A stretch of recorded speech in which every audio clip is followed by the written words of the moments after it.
트럼프 대통령이 취임일에 행정명령으로 바이든 대통령 이전에 서명했던 행정명령 67개를 취소했고, 그리고 2021년 1월 6일 미국 의사당 폭동 참가자 약 1,500명을 모두 사면했네요. 현재 대부분의 전문가들의 견해에 의하면 트럼프 대통령의 출생시민권 제한 행정명령이 위헌으로 판정될 가능성이 매우 높다고 합니다. 이러한 상황은 1930년대 이후에 하원에서 가장 적은 과반 의석을 가진 다수당이 되겠고요. 이러한 상황에서 공화당이 원하는 대로 입법을 할 수 있을까라는 그러한 의문이 제기되는 상황입니다. 트럼프 대통령을 열렬히 지지하는 전략가로 유명한 스티브 배너는 일론 머스크가 대중의 Make America Great Again이라는 의제에 충분히 헌신하지 않는다, 이렇게 우려를 표명을 하면서요, 머스크가 진정으로 사악한 사람이다, 그를 무너뜨리겠다, 이렇게 언급을 한 바도 있습니다. 대부분의 유권자들은 범죄 기록이 있는 불법 이민자만 추방해야 하며 불법으로 미국에 입국한 경우에도 장기 거주자는 보호해야 한다, 이런 입장이었습니다. 미스터 신뢰성 이진수 교수님, 트럼프 취임식에서 멜라니아가 닌자 같은 모자를 둘러써서 뭔가 눈빛을 우리가 볼 수 없었는데 미국의 미래도 왠지 우리가 예측하기 어려운 것 같습니다. 네, 알 수 없는 것 같습니다. 네. 오늘 어떤 기사 준비되어 있습니까? 네, 오늘은 의회와 법원의 우파가 트럼프 대통령의 정책을 재편할 것이다 라는 이코노미스트 기사를 중심으로 이야기해 보겠습니다. 네. 트럼프 미국 대통령 지난 1월 20일 취임했는데 미국 우선주의를 전면에 내세운 트럼프 2기 행정부, 많은 변화가 예상이 됩니다. 현재까지 트럼프 대통령 어떤 조치들을 취했나요?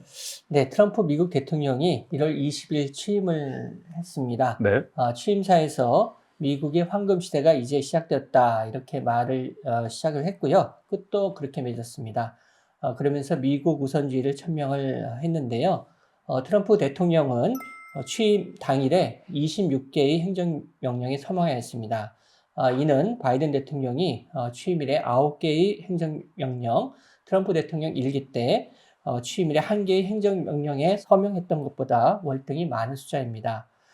취임 첫 주 동안에 트럼프 대통령은 33개의 행정명령에 서명했는데, 이는 바이든 대통령이 취임 첫 주 동안에 19개, 오바마 대통령이 5개, 트럼프 대통령 1기에 2개의 행정명령에 서명했던 것보다 훨씬 많습니다. 트럼프 대통령이 그 취임일에 행정명령으로 바이든 대통령 이전에 서명했던 행정명령 67개를 취소했고, 그리고 2021년 1월 6일 미국 의사당 폭동 참가자 약 1,500명을 모두 사면했네요.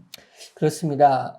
또한 트럼프 대통령은 행정명령으로 미국이 세계보건기구 WHO와 파리 기후변화 협약에서 탈퇴하도록 했습니다.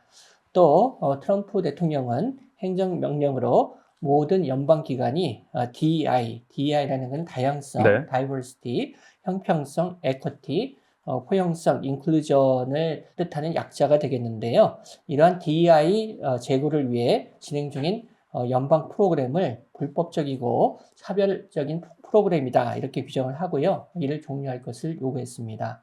또한 트럼프 대통령은 행정명령을 통해 미국 내에서 태어난 불법 이민자 자녀에게 부여되는 출생시민권 제도도 폐지하도록 하였습니다.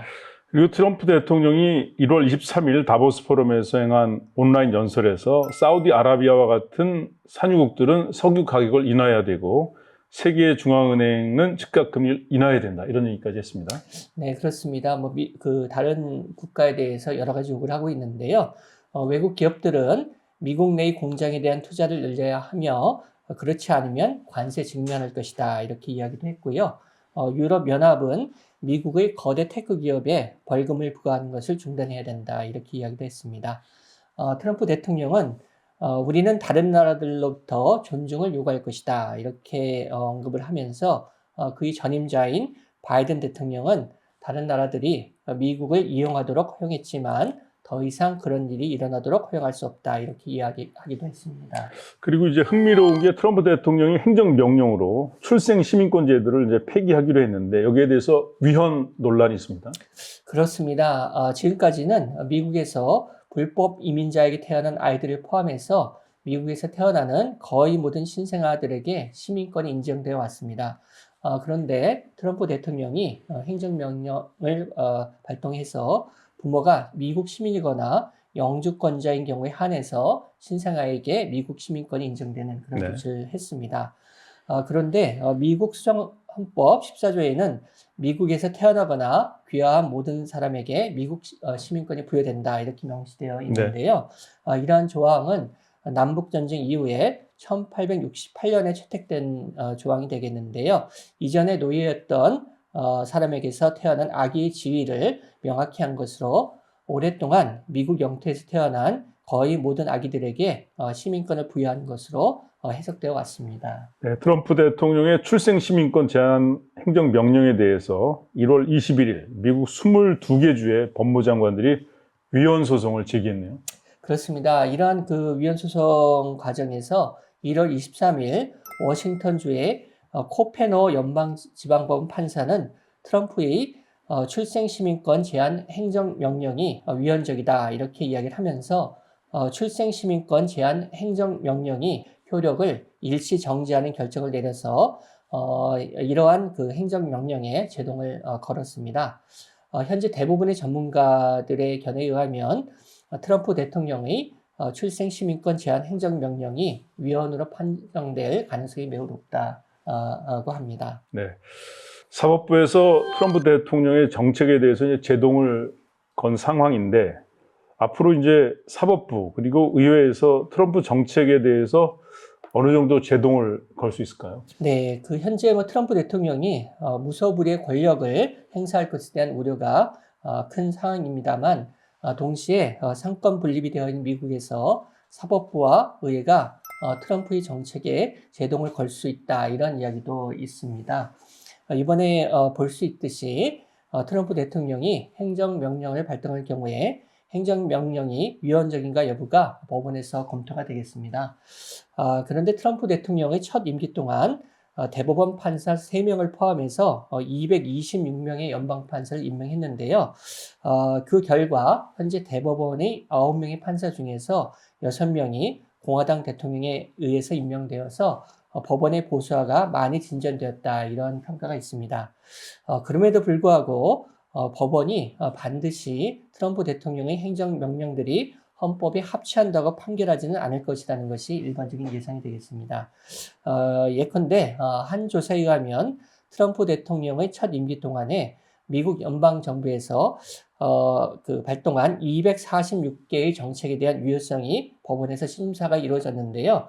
그 중에서 트럼프 행정부는 54번만 승소했고요. 다른 192건에 대해서는 법정에서 패소했거나 논란이 되는 행정명령을 철회한 바가 있습니다. 지금 미국의 상원, 하원에서 공화당이 다수를 차지하고 있긴 하지만 그 폭이 크지 않고 그리고 공화당 내에도 다양한 이해관계가 있어서 합의가 쉽지 않을 것 같습니다.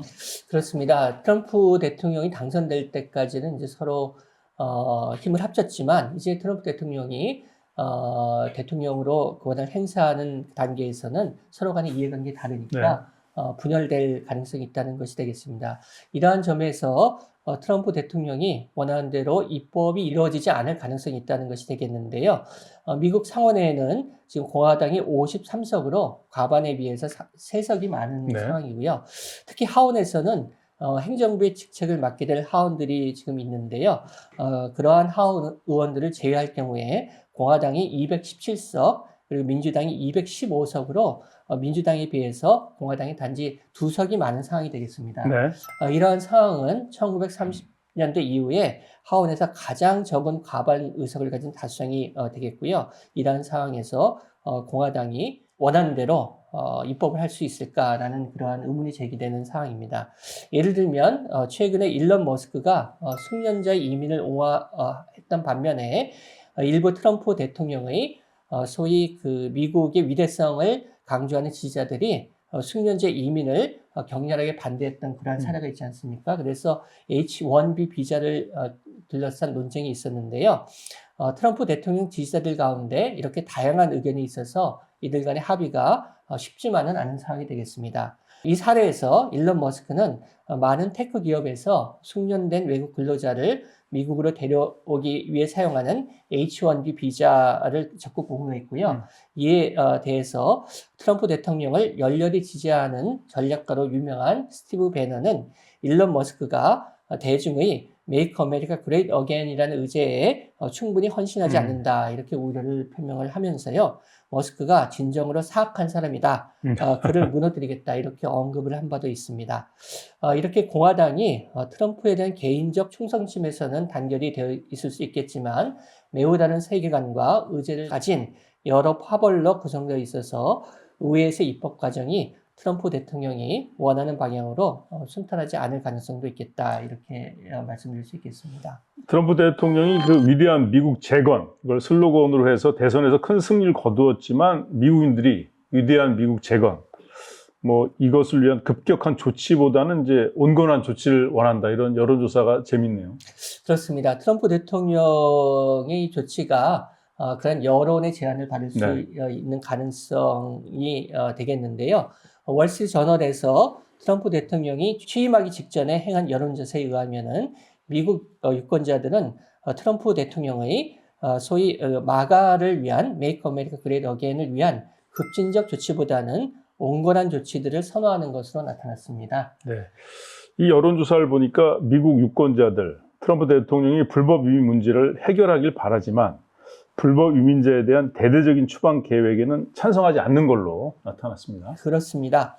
대부분의 유권자들은 범죄 기록이 있는 불법 이민자만 추방해야 하며 불법으로 미국에 입국한 경우에도 장기 거주자는 보호해야 한다 이런 입장이었습니다. 그리고 답변자의 약 3분의 2가 경제적 강압이나 군사력을 사용하여 그린란드를 장악하는 것과 캐나다를 51번째 주로 만드는 것에 반대했고요. 또 57%는 강압이나 무력을 사용하여 파나마 운하를 탈환하는 것에 반대하는 것으로 나타났습니다. 네. 그리고 약 60%의 유권자는 출생 시민권 폐지에 반대했고요. 세금을 삭감하거나 연방 부채를 줄여 교육, 의료 및 사회안전망 프로그램을 삭감 또는 폐지하는 것에 반대하고 오히려 이들 프로그램을 유지하는 것을 선호하는 것으로 나타났습니다. 이처럼 그 미국의 문제에 대해서 트럼프 대통령이 해결할 것을 원하지만 급진적인 조치를 원하지 않는 것이 대부분의 유권자의 의견이라는 점에서 트럼프 대통령이 앞으로 급진적인 조치라는 것에 대해서 제한적인 요인으로 작용할 수 있겠다 이렇게 말씀드릴 수 있겠습니다. 네, 저도 오늘 모자를 썼는데 제 눈빛은 잘 보였죠? 너무 잘 보였습니다. 네, 파보세 여기서 마치겠습니다. 고맙습니다. 감사합니다.